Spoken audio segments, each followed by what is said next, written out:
Hello सांगमाने नमस्कार जय जगन्नाथ। आज दिन आरंभ हो जाता से सेम प्रोसेस ब्रेकफास्ट ब्रेकफास्ट सरीगला मु बाहरी आसली लंच पाई लंच प्रिपरेशन सरी जाइतिला किंतु मु वीडियो करि पारि नथिली। तापरे मु एटी काकुड़ी सलाड करनोतली छोट बळे जेमिति आमे काकुड़ी सलाड करू स्कूल रु फेरी आसला परे गाजर गाजर तो सेतले मिले नाही मूला आउ बाड़ी फळितवा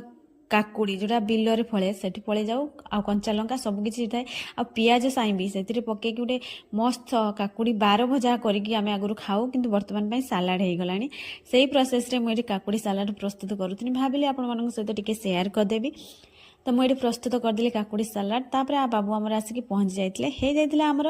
लंच टाइम प्रत्येक समय से आसिक पहुँचले कौनटा प्रिपेयर होमर आज तरकारी से देखिए बेले बेले सब बेले नुह